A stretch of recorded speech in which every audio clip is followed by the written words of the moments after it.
warahmatullahi wabarakatuh. Halo, selamat pagi. Apa kabar semuanya? Jumpa lagi dengan saya. Kali ini pembelajarannya akan kita bahas yaitu tentang pengolahan bahan pangan perikanan. Kira-kira seperti apa? Yuk kita simak sama-sama. Bahan hasil pangan peternakan dan perikanan. Di video kali ini saya akan membahas tentang pengolahan hasil perikanan menjadi makanan siap saji. Adapun yang akan kita bahas yaitu tentang jenis ikan, kemudian udang, cumi-cumi, dan rumput laut. Sekarang kita bahas satu persatu ya. Tentang ikan. Di Indonesia, ikan banyak hidup berdasarkan ekologinya terbagi menjadi 3, yaitu perairan tawar, perairan payau, dan perairan laut. Kita bahas satu persatu. Yang pertama, ikan perairan tawar adalah ikan yang menghabiskan sebagian atau seluruh hidupnya di air tawar, seperti sungai dan danau. Adapun jenis ikannya, yang pertama ada ikan lele. Tentunya kita sudah sangat akrab ya dengan ikan lele. Ikan lele itu dapat dikenali karena tubuhnya yang berwarna abu-abu sampai kehitaman, kemudian kulitnya licin, agak pipih memanjang, serta memiliki kumis. Jadi biasanya ikan lele itu disebut dengan ikan catfish ya, jadi seperti kucing. Selanjutnya ada ikan mas. Ikan mas adalah ikan air tawar yang bernilai ekonomis tinggi dan sudah tersebar di luas di Indonesia. Cirinya, bentuk tubuh agak memanjang dan memipih tegak. Mulut terletak di ujung tengah dan dapat disembulkan. Kemudian bagian interior mulut terdapat 2 pasang sungut berukuran pendek. Selanjutnya ada juga ikan bawal. Ikan bawal adalah ikan berbadan pipih dan berenang secara berkelompok. Selanjutnya yang akan kita bahas yaitu ikan perairan payau. Adalah ikan yang hidupnya di perairan payau. Perairan payau merupakan percampuran antara perairan tawar dan perairan laut, contohnya seperti muara. Kadar garam dalam perairan payau itu berkisar antara 5-29 ppm. Sekarang kita pelajari jenis ikan air payau. Ada ikan bandeng. Ikan bandeng merupakan ikan yang habitat aslinya di laut, tetapi saat ini ikan bandeng sudah banyak dibudidayakan di perairan payau. Di Indonesia, ikan bandeng pun sudah salah satu daerah juga sudah menjadikan ikan bandeng itu menjadi makanan khas ya, yaitu bandeng presto. Daerah tersebut adalah Kota Semarang. Ikan yang kedua yaitu ikan kakap. Ikan kakap ada 2 jenis ya, ada yang berwarna putih dan yang berwarna merah. Kalau yang berwarna putih itu mempunyai toleransi yang cukup tinggi terhadap garam. Kemudian, ikan kakap merupakan ikan yang banyak digunakan dalam pembuatan olahan seperti otak-otak, siomay, nugget, dan lain sebagainya. Selanjutnya adalah ikan perairan laut. adalah ikan yang hidup di laut dengan salinitas di atas 30 ppm. Contohnya ikan apa saja? Ada ikan tuna.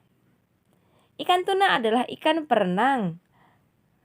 Ukuran tubuhnya berkisar antara 100 sampai 225 cm.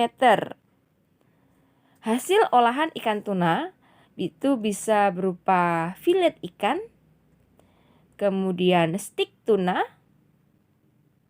dan lain sebagainya. Selain ikan tuna juga ada ikan tenggiri. Ikan tenggiri memiliki tubuh memanjang dan pipih, bersisik kecil dan tipis dengan warna tubuh belang-belang biru gelap. Kemudian hasil olahannya itu bisa berupa siomay, kerupuk basah, kemudian bakso, pempek, dan lain sebagainya. Untuk ukuran ikan tenggiri sendiri itu bisa mencapai 1 meter sampai 2,2 meter. Ikan yang ketiga dalam perairan air laut yaitu ikan kembung. Ikan kembung merupakan ikan kecil yang memiliki nilai ekonomis cukup baik. Ikan ini memiliki panjang maksimum 35 cm dengan panjang rata-rata 20 cm hingga 25 cm. Hasil perikanan yang selanjutnya kita bahas adalah udang. Udang adalah binatang yang hidup di perairan. Udang sendiri bertelur di habitat laut setelah menjadi dewasa. Udang mampu menelurkan 50.000 hingga 1 juta telur. Kemudian berikut adalah metamorfosis udang. Udang bermetamorfosis dari larva, kemudian menjadi zoea dengan mengkonsumsi atau makanannya berupa ganggang liar. Setelah menjadi zoea, udang akan bermetamorfosis menjadi mysis setelah beberapa hari. Mysis sendiri itu mengkonsumsi ganggang dan zooplankton selama 4 hari ya, proses menjadi mysis. Kemudian setelah mysis, udang akan memasuki tahap pasca larva atau menjadi udang muda. Proses metamorfosis udang itu biasanya berlangsung kurang lebih 12 hari. Kemudian berikut adalah jenis-jenis udang. Yang pertama ada udang jerbung. Udang jerbung itu biasa disebut juga dengan white shrimp. Dengan ciri-ciri kulitnya putih dan licin, warna putih kekuningan dengan bintik hijau, ada pula yang berwarna kuning kemerahan. Selanjutnya ada udang flower. Udang flower berwarna hijau kehitaman dengan garis melintang coklat. Kulit kakinya berwarna agak kemerahan dan coraknya seperti bunga. Selanjutnya ada udang windu atau udang pacet atau udang tiger. Cirinya kulit tebal dan keras dengan warna hijau kebiruan dan bergaris melintang agak gelap. Ada juga yang berwarna kemerah-merahan dengan garis melintang coklat kemerahan. Selanjutnya ada udang cokong atau tokal atau udang galah. Itnya ada udang dogol. Ciri udang dogol itu kulitnya tebal dan keras, berwarna merah muda agak kekuningan. Selanjutnya ada udang kucing atau cat brown. Jenis udang ini berukuran kecil-kecil, yang terbesar berukuran 31 sampai 40 ekor. Kemudian cirinya itu berwarna hijau dengan garis melintang kuning dan putih. Udang selanjutnya yaitu udang barong atau disebut juga lobster ya. Udang ini dapat mencapai ukuran yang sangat besar yaitu 2 kg.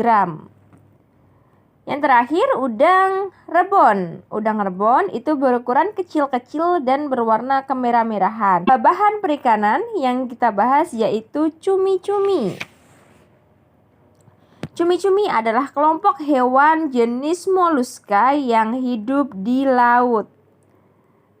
Kemudian cumi-cumi biasanya umumnya berukuran 5,1 cm. Kemudian cumi-cumi yang biasa dikonsumsi manusia adalah jenis Loligopealae.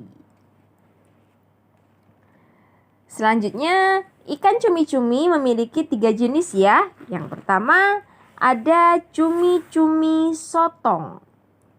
Cumi-cumi sotong adalah sebutan untuk cumi-cumi yang memiliki ukuran tubuh besar dan panjang. Dapat mencapai garis tengah lebih dari 5 cm serta panjang tubuh antara 20 cm sampai 30 cm. Jenis cumi-cumi yang selanjutnya yaitu cumi-cumi karang atau cumi-cumi kadut.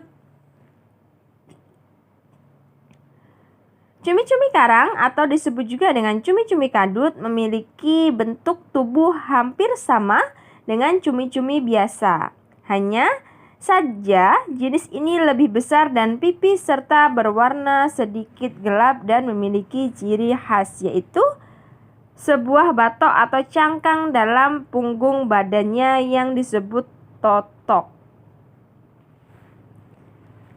Jenis cumi-cumi yang terakhir yaitu cumi-cumi blakuta.